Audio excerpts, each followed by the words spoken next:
The Surveillance Hunter. Restoring the Killer Instinct. Part 7. Articulation of Value. In this section, we will discuss the importance of placing proper emphasis of value in relation to the casino surveillance product, and how this articulation of value can either empower or impede the development of our surveillance hunters. If we conducted a survey in which we loaded 100 random citizens onto a tour bus and parked them outside of the nearest General Motors manufacturing plant and asked them what product they thought was produced inside the plant, the resounding answer would most likely be that of vehicles. If we were to conduct a similar experiment by standing the same individuals outside the door of our casino surveillance rooms, when stating the product or service they assumed to be created in our rooms, we could expect to receive answers such as catching bad guys, catching cheaters, or ensuring safety and security by using cameras, among many other responses. This assumption of the casino surveillance product is due to the natural common sense application of the tools at our disposal. The surveillance department is innately designed and charged with the distinct and exclusive burden of suspicion. There is a presumed product that our stakeholders feel we are designed to provide, yet through poor leadership and lack of knowledge, we often find ourselves in a continual game of catch-up and providing anything but proactive observation and investigation.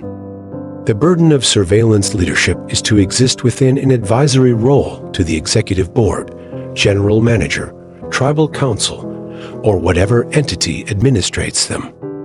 In this advisory role, it is imperative that misconceptions are quelled and the true product and value are communicated.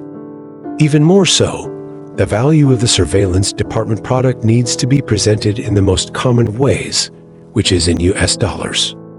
Why is it that when asking for additional budgetary considerations, surveillance leadership will make the request in the language of currency, yet when articulating the value of the surveillance product, we lean more heavily on supplying the aspects and terms associated with security, compliance, and liability?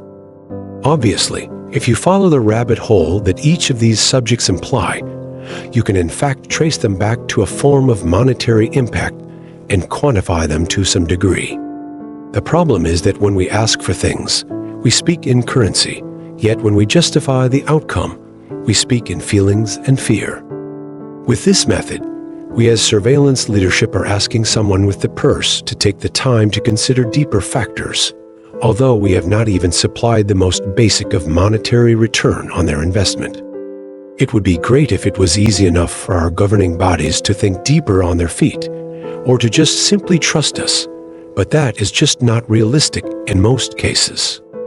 In the course of daily business, these boards and councils are speaking in terms of cost-benefit analysis, capital expenditures, forecasted revenue, and cost control. If we expect to earn our expenses in their eyes, we must do more than try to elicit a feeling or expound on a fear. We as surveillance leadership need to start speaking this monetary language and articulating our value in what they can understand immediately. As we continue to improve our ability to communicate the value of our product externally, we must likewise bring this mentality to our teams internally.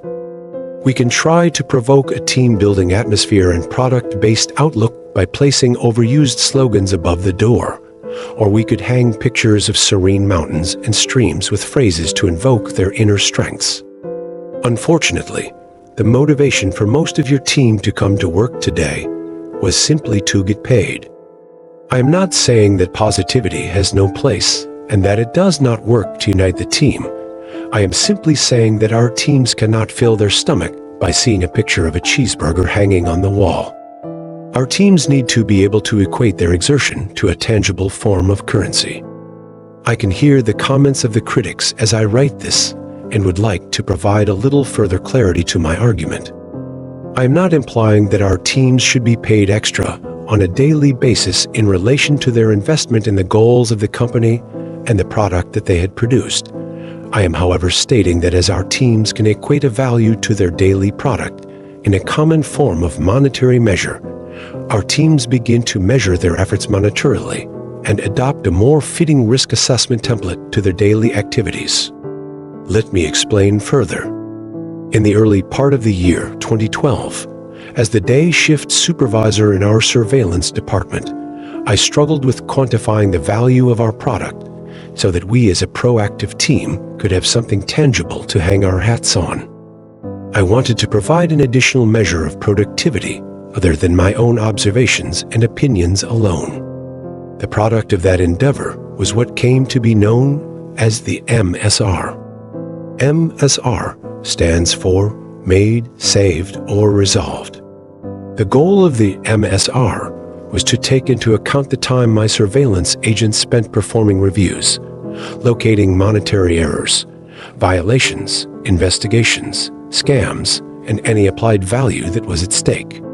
The thinking behind the process was that if, for example, an agent performed a 10-minute CCTV review to locate a $200 theft, and that due to the investigation, the $200 was located and returned, the agent's income was tracked in a somewhat automated spreadsheet, giving credit for the time spent on the review and the applied value of the item returned.